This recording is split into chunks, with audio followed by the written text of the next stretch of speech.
সম্পূর্ণটাই আপনার নিয়ে বানানো। আপনি হয়তো জানেন না যে আমারে গেরিনা থেকে অপমান করা হয়েছে।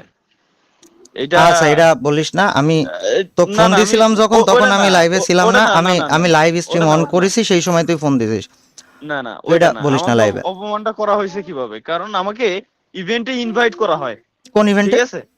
ওই আমাদের খুলনায় ওই যে একটা ইভেন্ট হচ্ছিল, এই যে বুয়া বুয়া মিট নামের কোন ইভেন্ট মেবি, ওই যে আপনার যাই হোক ওই যে টুর্নামেন্ট খেলতে গেছিল না আরএসকেরা টিম সহ, হ্যাঁ, এই যে এটা টুর্নামেন্ট গুলো টুর্নামেন্ট ছিল খেলতে ওইগুলো গেছিল। লাইভ, ওই যে সরি সরি মনে পড়ছে, ওয়াচ পার্টি ওয়াচ হুম, পার্টি হুম, ওয়াচ পার্টিতে আমাকে ইনভাইট করা হয়। আগের দিন পর্যন্ত সব ইনভাইট করা হয়, আমাকে বলে যে ভাই আপনি আপনার টিম নিয়ে আসতে পারবেন। 9 জন আমার যে টিমে আছে, ওই 9 জনটা নিয়ে আমি এক জায়গায় গ্যাদার করছি, ঢাকায় আমার বাড়ি। যে কালকে সকালে ঘুম থেকে উঠেই আমরা চলে যাবো ডিরেক্ট খুলনা, খুলনা থেকে আমার বাড়ি ঘুরে এসে দেন পরের দিন আবার আমরা ঢাকা ব্যাক করবো।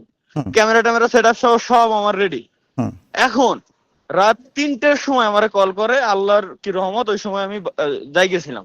হুম।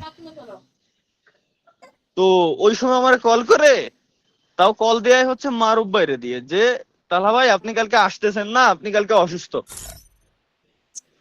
আমি বললাম মানে যে আমি, হ্যাঁ এটাই আমিও সর্বপ্রথমবার এটাই বললাম যে আমি বুঝতে পারিনি তখন। আমি বললাম যে কই ভাই আমি তো অসুস্থ না, আমি তো ঠিক আছি তো, আমি কালকে আসতেছি তো। পরে মারুফ ভাই আমার আবার বললো যে ভাই আপনি কালকে আসতেছেন না, আপনি কালকে অসুস্থ। আমার নামে কিন্তু ওই যে ওই জায়গায় পিকচার টিকচার দিয়ে যে সব বোর্ড থাকে এন্ট্রি গেটে, ওই সব কিছু বানানো ছিল। পরবর্তীতে ওইটা ভাঙ্গি ফেলছে, তাও পোলাপান ভিডিও পর্যন্ত করছে। ব্যাপারটা বুঝছেন? ওই এমন সিন হয়েছে। পরে হয়েছে কি, আমি পরে বুঝতে পারছি ওনার কথা। আমি বললাম যে ভাই এই যে কোন ধরনের কথা বলেন আপনারা, এটা কি মানায় নেওয়া যায় কোনোদিনও?